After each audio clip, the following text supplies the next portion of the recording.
Welcome मेरे बच्चों। जैसा कि पिछली वीडियो में आप लोगों को विषय की अनुक्रमणिका पर हम लोगों ने चर्चा किया था कि क्या क्या पढ़ना, कैसे कैसे पढ़ना है उसको।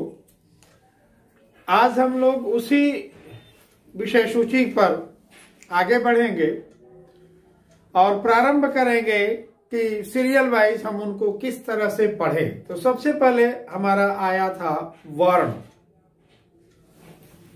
तो वर्ण की क्या स्थिति है, कैसे इनका उद्भव है, कैसे अस्तित्व में आए, इन पर चर्चा करने से पहले हम लोग पहले इसको जाने कि ये है क्या वर्ण, भाषा में इसका क्या स्थान है, कहाँ रहता है। तो मेरे दोस्तों, आप लोगों ने देखा होगा कि हमारी जो भाषा है ये चतुष्पदिका होती है, जिसमें उसका पहला पद है वर्ण, दूसरा पद शब्द,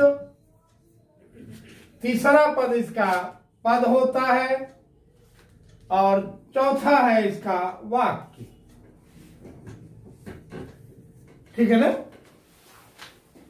तो वर्ण नंबर 1, शब्द नंबर 2, पद नंबर 3 और वाक्य नंबर 4। यही है भाषा के चरण, भाषा के पद।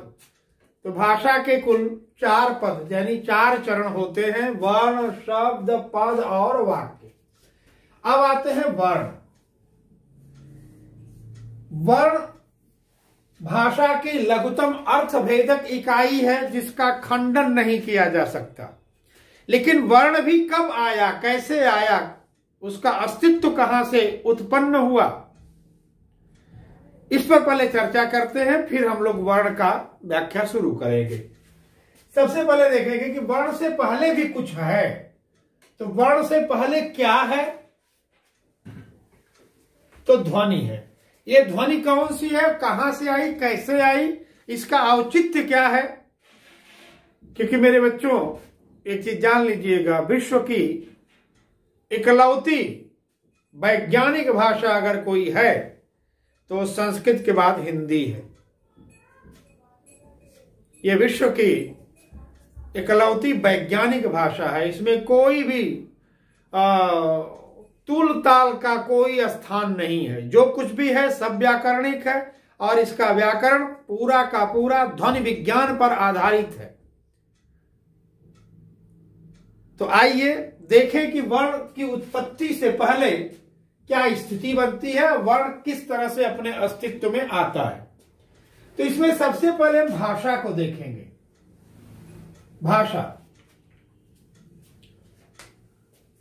भाषा के बारे में अगर मैं कहूं कि भाषा की क्या परिभाषा है, तो आज तक वो चाहे हमारे सिविल की तैयारी वाले बच्चे हों, चाहे वनडे एग्जाम वाले बच्चे हों, सबके सभी लोगों ने एक ही उसका जवाब दिया कि भाषा विचारों के आदान प्रदान की माध्यम है। कुछ ने कहा कि भाषा भाव की वाहिका है। हम भाषा के ही माध्यम से अपने विचारों का संप्रेषण करते हैं। भावों के आदान प्रदान के माध्यम को भाषा कहते हैं, आदि आदि आदि। अब सवाल यहां पर यह आता है कि ये जो आदि आदि आदि हैं, ये सारे के सारे यूज ऑफ लैंग्वेज की तरफ इंगित करते हैं, इशारा करते हैं। मीनिंग ऑफ लैंग्वेज ये क्लियर नहीं हो पाता। हम आज चर्चा करेंगे भाषा का। भाषा है क्या? तो इतना जान लीजिए बच्चों कि हिंदी संस्कृत से उत्पन्न हुई है। तो हिंदी के हर अवयव के प्रामाणिकता के लिए हमें संस्कृत की अवधारणाओं को अवश्य देखना पड़ेगा, वहीं से इसकी प्रामाणिकता भी प्राप्त होगी। तो आप आइए देखते हैं कि संस्कृत में भाषा के लिए क्या कहा गया है। तो संस्कृत में भाषा के लिए कहा गया है भाषितः। भाषितः इति भाषा। अब सवाल आता है कि भाषितः का मीनिंग क्या है, ठीक है ना। तो भाषिता का सीधा सा अगर हम अर्थ निकाले तो ये आएगा उच्चरित। जबकि भाषिता के अन्य जो अगर आप अर्थ देखेंगे तो भाषित का मतलब होता है ध्वनित होना,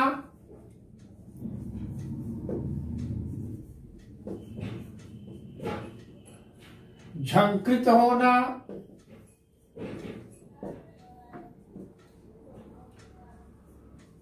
उद्भूत होना आदि कई अर्थ भाषित का होगा। जो भाष हो, भाष मतलब उच्चरित हो। तो भाषितः यानी जो भाष हुई, इसका मूल धातु क्या निकलेगा? भाष। भाषा की मूल धातु क्या है? भाष।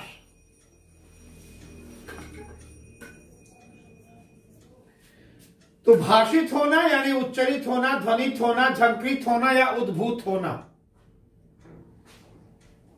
तो ये कह रहा है कि भाषिता इति भाषा, जो उच्चरित हो वह भाषा है, जो उच्चरित हो वह भाषा है। ठीक है। अब ये उच्चरित का क्या मतलब हुआ मित्रों? ये उच्चरित क्या है? तो उच्चरित के बारे में अगर देखा जाए तो इसमें दो पद हमारे सामने आ रहे हैं। एक उत और दूसरा चरित। उत और चरित। उत का अगर मीनिंग देखा जाएगा तो उत माने क्या होगा? श्रेष्ठ। उत माने श्रेष्ठ, इसी से उत्तम बना, उत्कर्ष बना। तो उत माने श्रेष्ठ और चरित माने आचरण।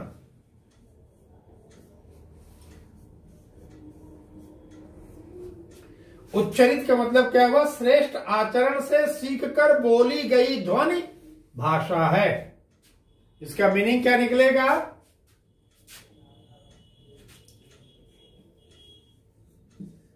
श्रेष्ठ आचरण से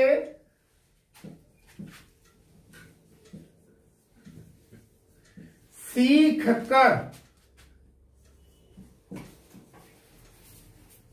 बोली गई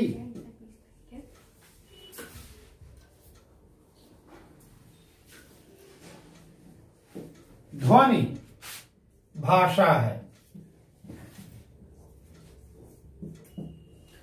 इसका सीधा सा अर्थ क्या निकला? श्रेष्ठ आचरण यानी अकॉर्डिंग टू ग्रामर। ठीक है ना। किसी भी भाषा का प्रांजल स्वरूप हम तभी व्यवहृत कर सकते हैं, व्यवहार में ला सकते हैं, जब उसके व्याकरण को हम जाने। ठीक है ना। तो जब भाषा के तकनीक पूर्ण आचरण से भाषा की ध्वनियों को हम पहले सीखते हैं, तदुपरांत बोलते हैं। सीख कर बोली गई। ठीक है ना। पहले सीखते हैं फिर बोलते हैं। वही ध्वनि जिसे हम तकनीकी पूर्ण ढंग से, विधिवत ढंग से, अकॉर्डिंग टू ग्रामर यानी ग्रामर सम्मत, व्याकरण सम्मत होकर के जिन्हें हम पहले सीखते हैं, उसके बाद जब बोलते हैं तो वही होता है उच्चरित। उत माने श्रेष्ठ, चरित माने आचरण, जिसे श्रेष्ठ आचरण से पहले सीखा गया, तदुपरांत जो बोली जाती है वह भाषा है। भाषितः इति भाषा।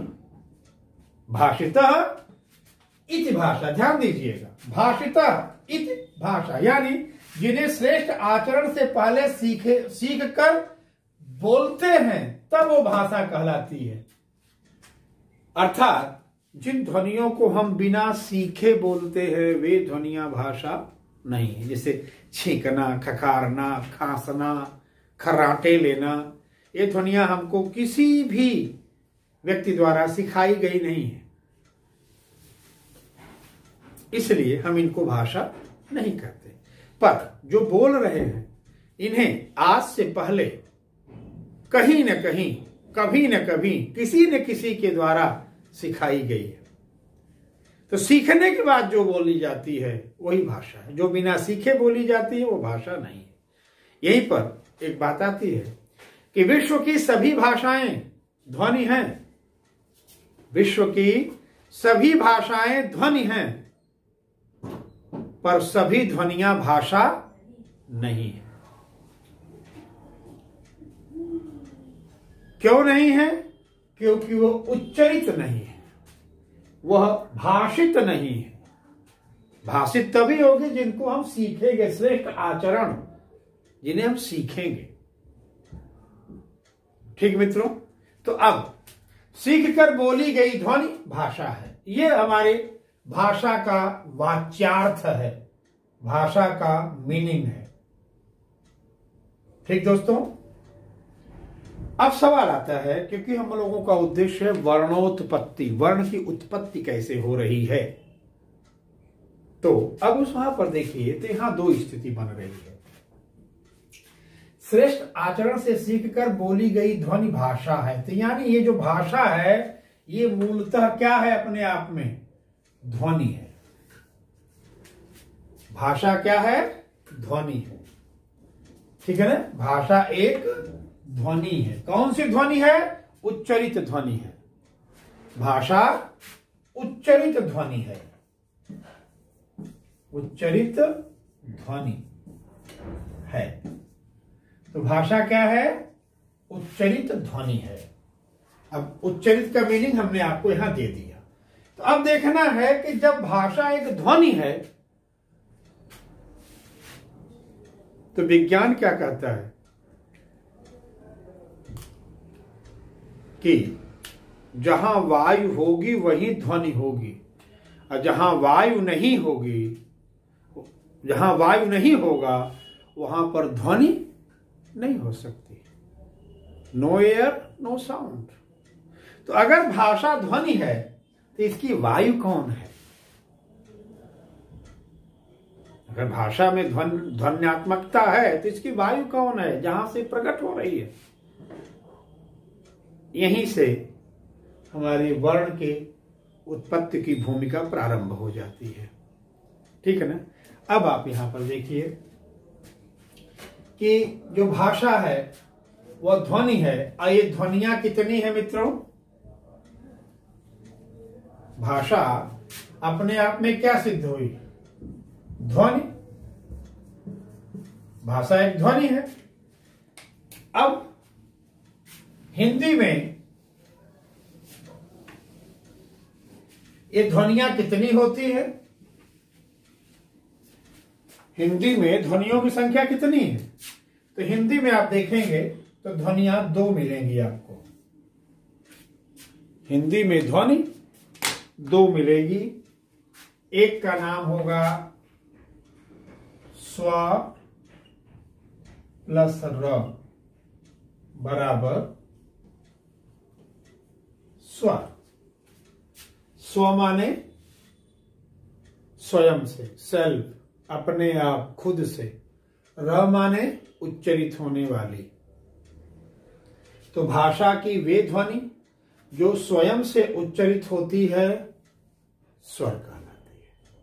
और यही जो स्वर है मित्रों, यही स्वर वायु का कार्य करता है। ये भाषा की वायु है, प्राण है, इसे हम प्राण कहते हैं। ठीक है ना? जो दूसरी ध्वनि है उसे क्या कहते हैं? तो होती है वी प्लस अंजन बराबर व्यंजन। ये जो व्यंजन है यही ध्वनि है। ये जो व्यंजन है यही ध्वनि है, ठीक है ना। तो अब देखिए, स्व माने स्वतः, र माने उच्चरित होने वाली स्वर होती है।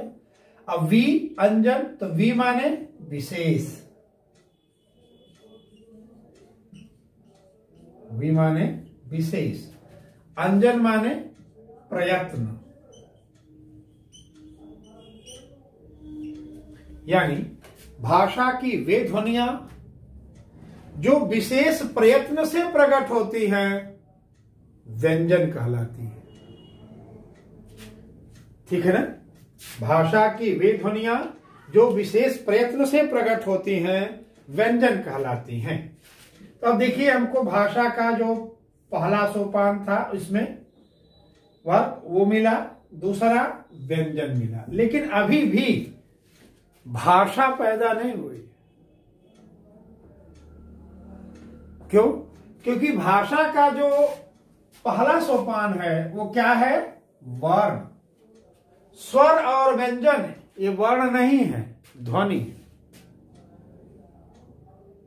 स्वर और व्यंजन वर्ण नहीं है, ध्वनि है। अब ये वर्ण कब बनेंगे? तो वर्ण बनने के लिए क्या होगा? व्यंजन प्लस स्वर बराबर वर्ण। हमको इस सिद्धांत पर चलना पड़ेगा। व्यंजन प्लस स्वर बराबर वर्ण। व्यंजन में जैसे हमने यहां पर लिखा क प्लस यहां आ गया अ बराबर क। तो ये क क्या है? व्यंजन है। अ क्या है? स्वर है। ये क क्या है? वर्ण है। तो भाषा की इकाई ये है, भाषा की इकाई ये अथवा ये नहीं है। यानी जब स्वर व्यंजन और स्वर का मेल करेंगे तो क्या आएगा? वर्ण। और वर्ण हमारी भाषा की इकाई बनेगा। ठीक मित्रों, तो व्यंजन प्लस स्वर बराबर वर्ण। अब इनके बारे में जानना है। जैसे मान लो कि अब हमारे पास तीन चीजें आ गई।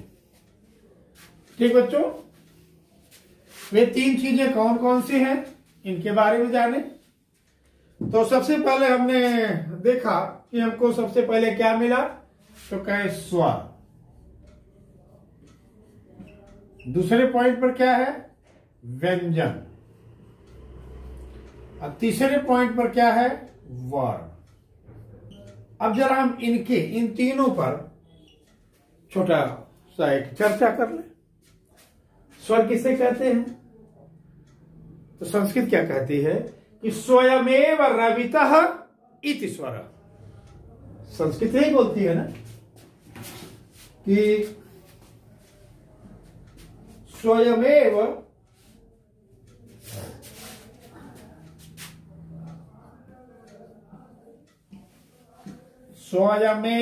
रवितः, स्वयमेव रवितः इति स्वरः। अर्थात भाषा की वे ध्वनियां जो स्वयं से उच्चरित होती हैं स्वर कहलाती हैं। स्वयमेव, स्वयं एव, स्वयं से ही, स्वयं एव, स्वयमेव रवितः उच्चरित जो होती हैं इति स्वरः, वे ही ध्वनियां स्वर कहलाती हैं। अब दूसरा क्या होता है? ये कहता है व्यंजनः।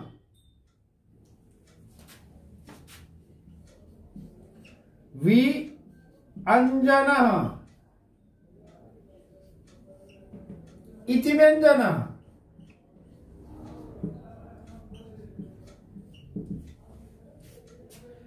व्यंजनः इति व्यंजनः यानी जो विशेष प्रयत्न से प्रकट होती हैं व्यंजन कहलाती हैं।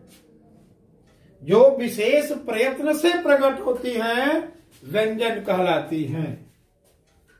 अब सवाल आता है वर्ण। ये वर्ण क्या है? वर्ण किसे कहते हैं? तो भाषा की वे ध्वनियां जिसको स्वर वर्ण करता है, भाषा की वे ध्वनियां जिनको स्वर वर्ण करता है वे वर्ण कहलाती हैं।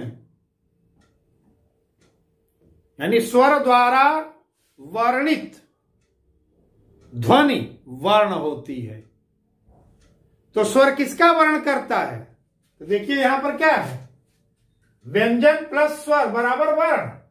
यानी स्वर व्यंजन का वर्ण करता है। जब स्वर व्यंजन का वर्ण करता है तो वर्ण की गई ध्वनि वर्ण होती है।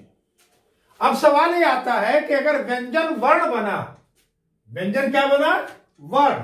यहां देखिए व्यंजन क्या बन रहा है? वर्ण बन रहा है। तो फिर स्वर क्या है? भाई दोनों ध्वनियों को मिलाएंगे, स्वर और व्यंजन जब दोनों ध्वनियां मिल रही हैं तो वर्ण बन रहा है। ठीक, स्वर और व्यंजन दोनों मिलेंगे तो वर्ण बन रहा है। अब इस वर्ण की व्यवस्था क्या कह रहा है कि स्वर द्वारा वर्णित की गई ध्वनि वर्ण होता है। यानी व्यंजन वर्ण बना, ये व्यंजन क्या बना? वर्ण। तो स्वर क्या बना? तो स्वर को हम क्या कहेंगे? अक्षर। स्वर क्या है? अक्षर। और व्यंजन परिवर्तित होगा, वर्ण बनेगा। यानी वे ध्वनियां जिसको स्वर आत्मसात करता है, समाहित करता है, वर्ण करता है। तो वर्ण एक भूतकालिक क्रिया, जिसका वर्ण किया गया, जिसका चुनाव हो चुका, जिसका चयन किया गया, वो वर्ण है। तो चयन किसने किया? स्वर ने किया। किसका किया? व्यंजन का किया। इसलिए व्यंजन क्या बना? वर्ण। और जब व्यंजन वर्ण बना तो स्वर अक्षर हुआ। अ माने रहित, क्षर माने नाश। ठीक है ना? यानी वे ध्वनियां जिनका कभी भी नाश नहीं होता वो अक्षर होते हैं। वो कौन होते हैं? स्वर होते हैं। जैसे क म ल, मैंने बोला क म ल, तो क में भी अ है, म में भी अ है, ल में भी अ है। यानी स्वर अगर व्यंजन में मिला है तो भी उच्चरित है। ठीक है ना?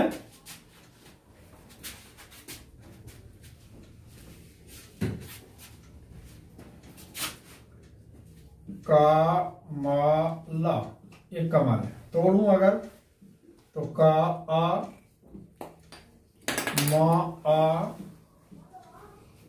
ल अ। अब देखिए इस व्यवस्था में आने पर क उच्चरित नहीं हो सकता, म उच्चरित नहीं हो सकता, ल उच्चरित नहीं हो सकता, लेकिन अ यहां भी उच्चरित है और इनमें लगा है तो भी उच्चरित है। यानी दोनों दशाओं में स्वर उच्चरित है, स्वर का नाश नहीं हुआ। और स्वर का नाश न होने से स्वर को क्या कहा गया? अक्षर। हालांकि स्वर के अन्य नाम भी हैं, जैसे हम स्वर को अक्षर भी कहते हैं, स्वर को प्राण भी कहते हैं और स्वर को ईश भी कहते हैं। इनका अपना अपना भाषाई फैक्टर्स हैं सबका, जो आगे चल करके हम लोग चर्चा करेंगे। अभी तो कोई वर्णोत्पत्ति करना है मुझे, वर्ण कैसे अस्तित्व में आया।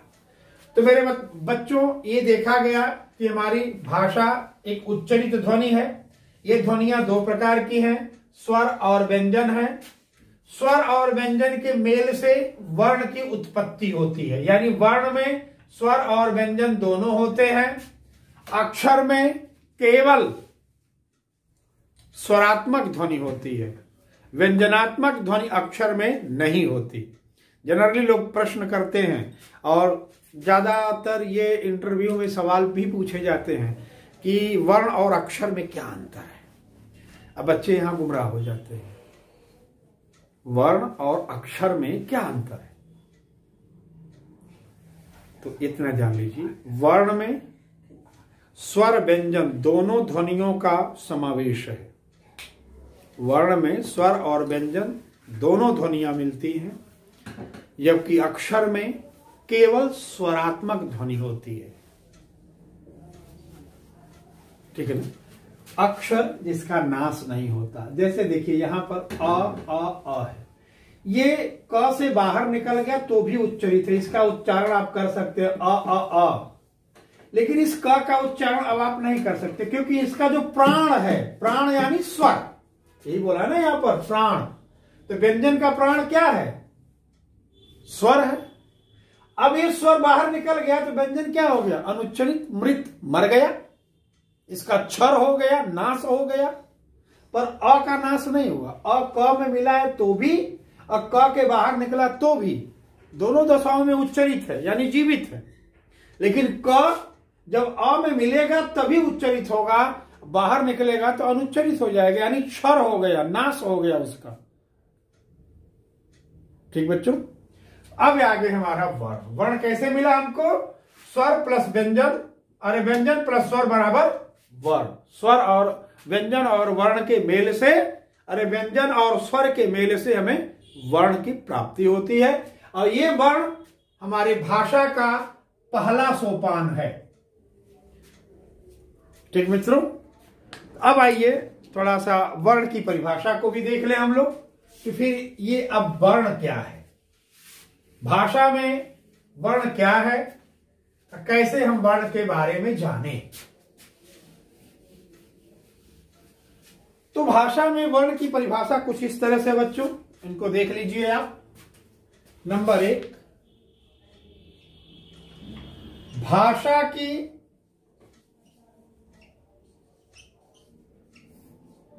लघुतम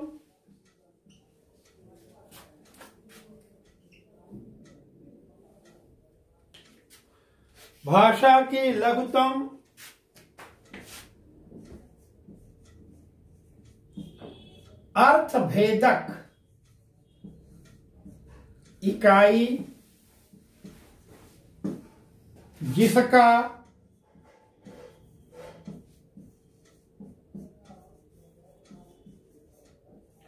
खंडन नहीं किया जा सकता,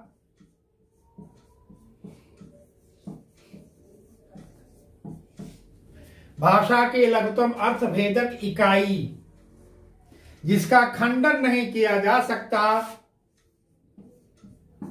वर्ण कहलाता है।